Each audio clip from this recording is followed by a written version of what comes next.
Jeremias Neto. Meu querido amigo Jeremias Neto, eu nem sei como é que eu vou começar a minha carta. Eu não sei, eu sou uma pessoa que, confesso, eu nunca tive muito o hábito de ouvir rádio. Talvez pela diferença da minha profissão, não, pelo amor de Deus, não leve isso por outro lado, eu não quero menosprezar a profissão de ninguém, não. Eu sou médico. E sabe, Jeremias, que os médicos, em geral, como eu, não têm, assim, tempo hábil para ouvir programas de rádio como o seu, né? Você chega no rádio por volta do meio-dia e eu sei que você fica até 3, 4 da tarde. E um médico, geralmente, ele tem o dia muito corrido, o dia muito atarefado. Eu, por exemplo, eu chego no consultório, coisa de 8h30, 9 da manhã, mas a hora que eu vou sair, só Deus é quem sabe. Tem dias em que eu saio 10 da noite, 11, meia-noite. Já cheguei a varar a madrugada aqui trabalhando. Então eu fico assim, perdido, acanhado, com medo até de digitar. Eu estou digitando a minha carta em era de informática, de iPhone e computador. Eu acho que hoje em dia a caneta é quase um objeto em extinção. Mas o que me motiva a escrever para o teu programa é a simplicidade e a sinceridade com a qual os teus ouvintes falam. É a sinceridade e simplicidade com a qual os teus ouvintes opinam. Eu sei que uma mentira, ela nunca dura para sempre. Eu sei que uma mentira, por mais bem contada que ela seja, por mais bem desenvolvida que ela seja, ela nunca dura para sempre. Uma mentira é uma mentira, será sempre mentira. Olha, se tem um conselho que eu poderia dar logo no início da minha carta, e eu vou dar esse conselho logo de cara, porque hoje eu sou um homem com mais de 50 anos, médico, estudei muito para isso, e se eu tenho lá alguma experiência de vida, não muita, pouca, mas tenho, eu diria a seus ouvintes, dos menores aos maiores, entre os mais pobres, os menos abastados e os de maiores posses, que a mentira não leva a nada. E assim como eu não tenho tempo de ouvir rádio, eu também não tenho tempo de assistir televisão, mas, curiosamente, primeiro eu ouvindo um dia o rádio, preso no trânsito de São Paulo, a caminho de uma reunião, eu sintonizei o teu programa. Passei a ouvi-lo desde então, a ponto de ter um radinho no meu consultório. Gostei do teu jeito, gostei da maneira com a qual você conta as histórias. Mas o que me motivou a escrever essa carta foi assistindo a um capítulo de uma novela que a TV vem exibindo. Meu Deus, quando eu vi uma determinada cena acontecer nessa novela, eu encontrei tanta identificação nisso, com a minha história. Engraçado como a ficção imita a vida real. Às vezes esse ditado, ele é contrário, né? A vida imita a arte, mas a arte imita muito mais a vida. A arte imitou a minha vida.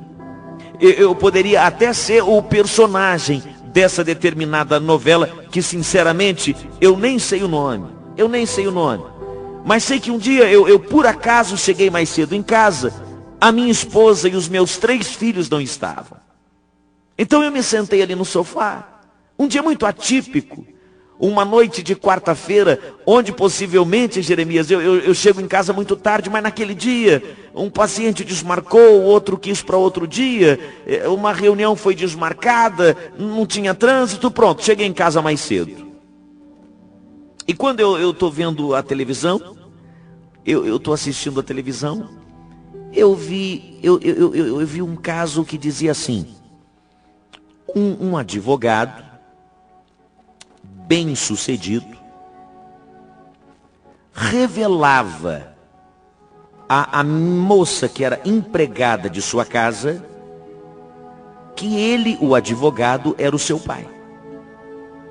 É assim, a história em sua essência, que hoje eu quero lhe contar, é exatamente essa. Quer dizer, é um advogado bem-sucedido, revelava a mocinha, não sei o nome da personagem, mas revelava a mocinha que era empregada da sua casa, que ele era o pai dela. Na realidade, no passado, ele havia tido um caso com sua mãe, que já era empregada da casa. Ela engravidou e ele, evidente, não permitiu que ela contasse à sua esposa que o filho ou a filha era dele, mas prometeu que iria criá-la. E a mãe da menina morreu 2 anos depois. Então essa é a minha história. Essa é a história que hoje eu escrevo para o teu programa. É a história que hoje eu gostaria de contar. E evidente, é a história que hoje eu gostaria de saber de seus ouvintes. Dentro cada um de seu mundo, dentro cada um de sua simplicidade, em poder me dizer algo que eu pudesse fazer para reparar um erro do passado. Jeremias, eu estava casado há coisa de 3 anos. Eu me casei apaixonado pela Leica. Nossa, eu me lembro que eu me casei com a Leica, faltavam 2 anos ainda para concluir a faculdade. Mas nós estávamos tão apaixonados que nem deu tempo de concluir. A gente iria se casar e ponto final. De que jeito nos manteríamos? Sei lá como, mas conseguimos e vencemos. Eu me lembro que antes mesmo de concluir a faculdade nasceu o meu primeiro filho, Marcelo. Aí depois eu me formei, ficou mais fácil, a gente começa a fazer residência, depois você começa dando plantão, e ela, Leica também, muito especial, trabalhadora, dedicada, carinhosa, um mimo de pessoa. Ela também começa a me ajudar, e a gente foi construindo as nossas vidas. A gente foi ajudando um ao outro. Sabe aquela história? Um vai ajudando o outro. E nós construímos a nossa vida. Tivemos 3 filhos assim, um na sequência do outro. Veio o Marcelo primeiro, 1 ano e meio depois veio a Mariana, e 1 ano depois veio o Miguel. Tudo com M, Gerê. Marcelo, Mariana e Miguel. Só que a essa altura do campeonato, nós já tínhamos condição de contratar uma empregada doméstica. Nós já tínhamos condições de contratar alguém que pudesse ajudar minha esposa.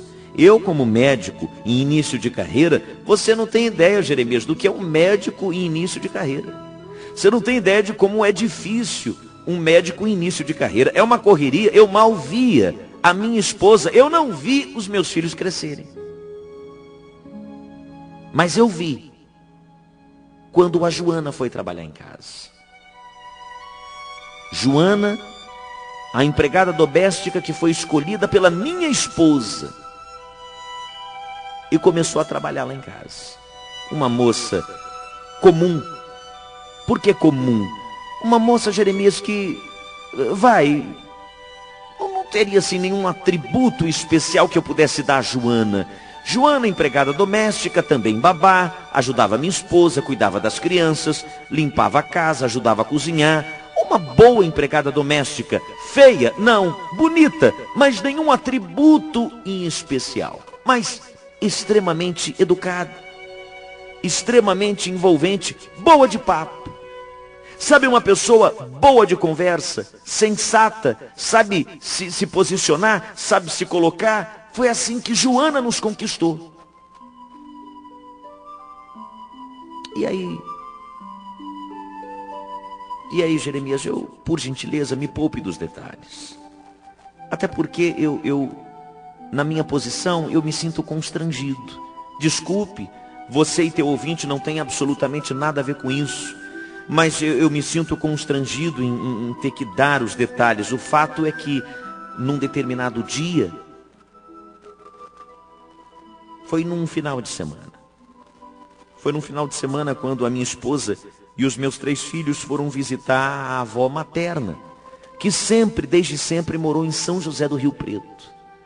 Na época, minha sogra estava doente e a minha esposa foi visitá-la levando os 3 filhos, porque ela, a avó, queria ver os 3 filhos. E eu me lembro que naquele final de semana, eu tinha um compromisso muito importante. Primeiro, que eu daria plantão. Segundo, que no domingo eu teria um compromisso importante com alguns amigos médicos também, que tinham um projeto de abrir uma clínica. Então eu não poderia viajar. Eles iriam e eu ficaria aqui em São Paulo.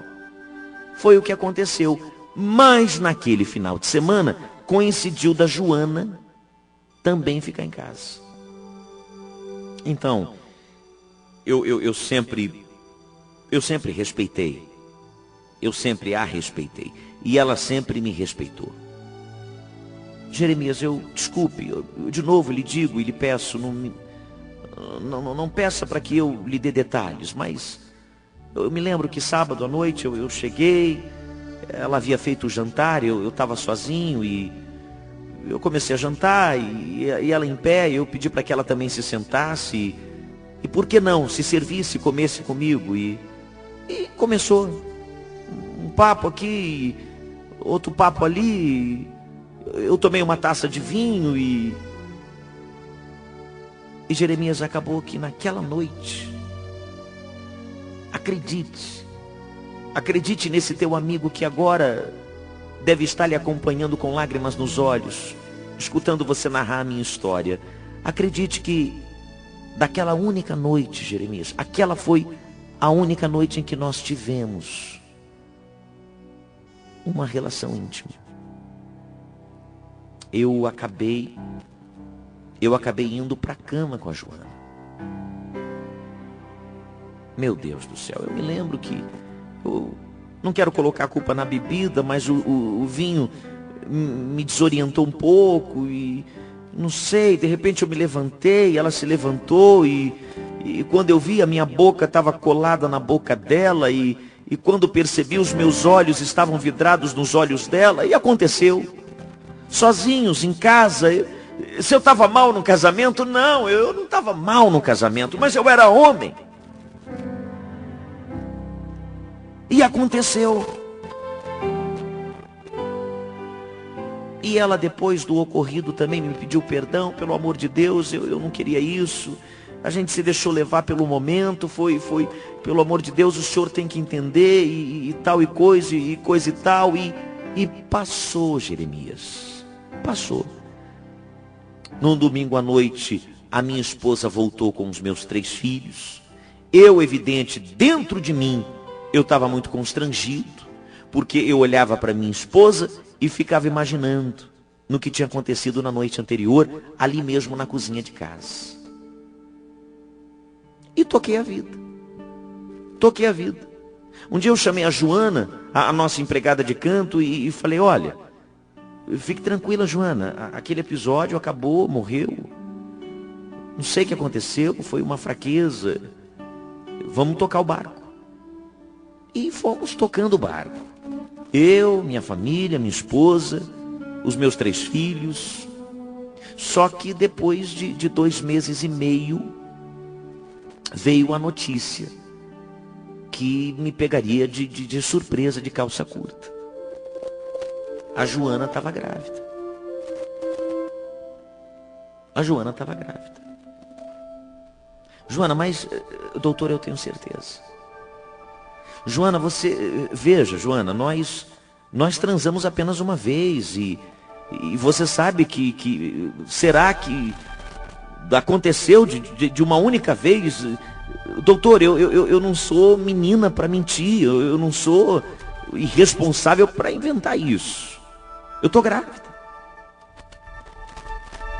Ora, Joana, então tudo bem. Então a gente vai fazer o seguinte. Eu não posso assumir o teu filho agora. Olha, eu estou vivendo um momento da vida, você vê os meus filhos, eles estão respectivamente com 12, 10 e 9 anos, uma idade complicada. A minha esposa é uma pessoa maravilhosa, eu estou bem no meu casamento, mas eu não posso revelar isso agora para eles. Como é que eu vou chegar para minha esposa agora e dizer que a empregada doméstica de casa está esperando um filho meu, você tem que ser compreensiva. Olha, eu vou fazer o seguinte com você. Você vai dizer para ela, tua patroa, que você está grávida. E eu prometo que não vou deixá-la, não vou permitir que ela a mande embora e também não vou desorientá-la, não vou desampará-la, nem você nem a criança. E assim, Jeremias, exatamente assim. Exatamente desse jeito aconteceu. Ela conta para minha esposa Leica, que estava grávida. Leica, muito sensível, a acolhe com muito amor e carinho. Nasce o bebê. No dia do nascimento do bebê, estava na cara da criança, era meu filho. Mas não tinha o que dizer, Jeremias. Eu nem sei como a minha esposa e os meus 3 filhos não desconfiaram de absolutamente nada, porque a semelhança do bebê comigo era muito grande, mas longe deles imaginarem alguma coisa. Nasceu a criança, nasceu o Bruno, cheio de saúde. E o Bruno passou a viver em casa também, porque a Joana era a típica empregada doméstica que trabalhava e morava no emprego, que saía nos finais de semana, mas que trabalhava e morava. Ora, não poderíamos colocá-la debaixo de uma ponte. O Bruno nasceu e eu dei um dinheiro para ela por fora, evidente, sem que ninguém soubesse, para que ela pudesse cuidar bem da criança, pudesse levá-lo a um pediatra, pudesse levá-lo ao médico. A minha esposa, coitada, dentro da ingenuidade, e ela não sabia mesmo de nada, também ajuda a cuidar dessa criança, até que ela, a Joana, encontra uma pessoa, começa a namorar um rapaz e se apaixona por um determinado rapaz, isso depois de uns 2 anos. E ela casou com esse tal rapaz. Casou com esse tal rapaz, monta uma casa com esse tal rapaz, e esse tal rapaz assume a paternidade do Bruno. Poxa vida, aquilo para mim era uma grande saída. Para mim era tudo que eu precisava. Era tudo, porque aparece o rapaz, assume a Joana, ela sai de casa, ela vai morar na casa dela, o rapaz assume a paternidade. A essas alturas, o Bruno deveria contar 5 ou 6 aninhos, estava tudo ótimo. Ainda assim, eu continuava a ajudar a Joana, financeiramente falando. Mas o menino jamais poderia saber que eu era o pai. E eu dei sequência à minha vida. Eu dei sequência à minha vida e os meus filhos cresceram, o tempo passou, os 3 entraram na faculdade. A minha mulher, a Leica, nesse meio tempo veio a falecer. Foi vítima de um câncer de mama. Isso é muito recente, Jeremias, e ainda é muito dolorido tocar nesse assunto. Ainda é muito pesaroso para mim ter que tocar nesse assunto. Mas a Leica faleceu lutando contra uma doença terrível, um câncer de mama que a dilacerou, sem dar tréguas. Os meus filhos, os 3, não moram mais comigo.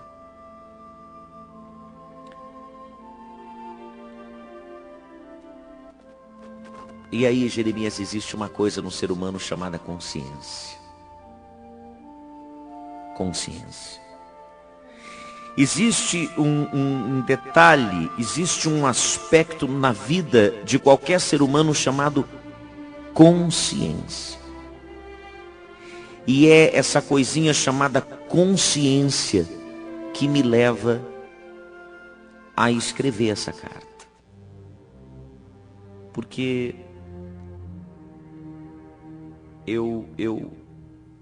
nesses últimos tempos, eu tenho me sentido muito incomodado e eu procurei a Joana. Eu procurei a nossa antiga empregada doméstica. E sabe que a Joana está bem?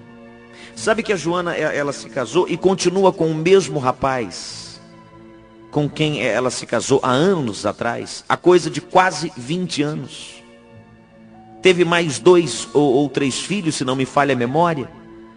Eu pesquisei, eu coloquei um detetive particular para que a encontrasse, ele a encontrou e nós nos encontramos num lugar neutro, evidente, e falamos um pouco, inclusive falamos do Bruno, do meu filho, que acredite se você quiser, Jeremias, hoje faz faculdade de medicina. Coisa que nenhum dos meus 3 filhos quiseram, seguir a minha profissão.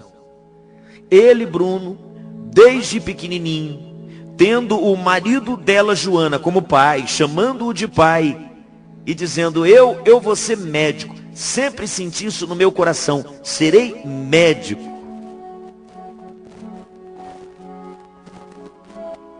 E eu relutei e pedi a Joana que deixasse eu ter uma conversa com ele.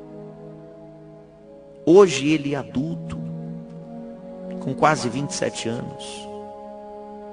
Hoje ele poderia entender muito bem a situação. Talvez ele pudesse hoje compreender as razões pelas quais eu fiz o que fiz. Sinceramente, Jeremias, não creio, não acho que eu tenha cometido nenhuma barbaridade, mas aconteceu.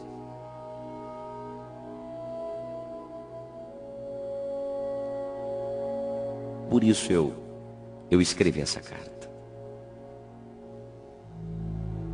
Será que será que eu tenho esse direito de conversar com ele? Eu vou repetir, eu não estou sendo pressionado. Pelo contrário, a minha história ela é contrária. A minha consciência está me pressionando.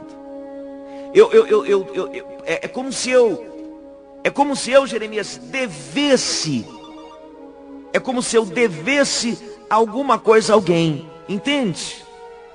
É como se eu devesse alguma coisa a alguém. E eu devo. É como se eu devesse satisfação. É como se eu devesse a uma pessoa que faz parte de mim. Ou não? Ou devo esquecer isso e dar sequência à minha vida já sem novidades? Doutor Milton, estou assinando a minha carta. Doutor Milton.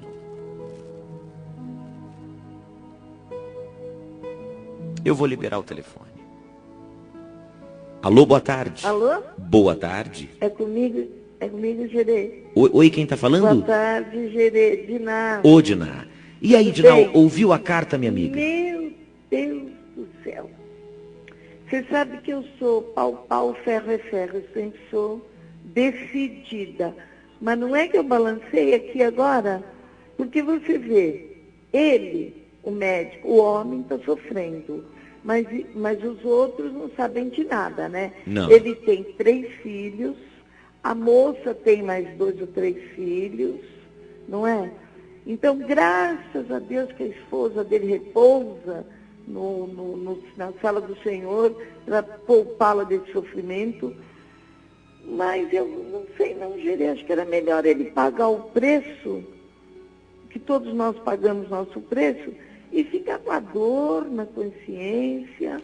Você acha melhor para ele, para todo mundo, não revelar isso nunca a ninguém? Eu achava melhor não bagunçar a cabeça demais essa juventude toda, né? Você imagina, Diná, a consciência dele hoje? Eu sei, eu ouvi. E me deu dosinha dele, porque, sabe, oh meu Deus do céu, apesar que está escrito na palavra de Deus, que não ficará nada encoberto debaixo do sol. Exatamente. Toda mentira será revelada. Mas eu acho que era melhor ele dar um tempo, esperar o menino se formar. Veja você ainda seguindo a profissão carreira dele. do pai. Exatamente. Dá uma força financeira nos estudos do rapaz. Eu acho que isso ele deve fazer.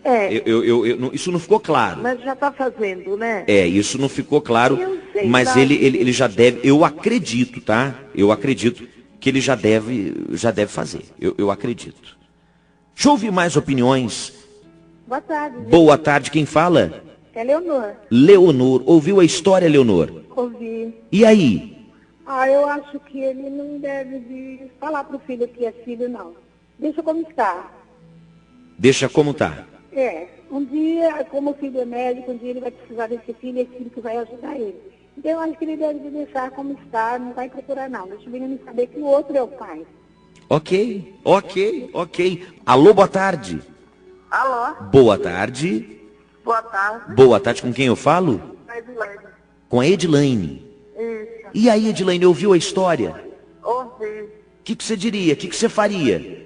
Eu não deixaria eles vê-la não, a criança não. Você não se revelaria ao filho? Não. Não. Você... Porque eu sou mãe de 6 filhos, sou separada há 7 anos. E meu marido nunca procurou os filhos. Então, o tempo que ele chegar a procurar os filhos dele, eu nunca vou deixar eles vê-la. É complicado, gente. É complicado. Jeremias Neto.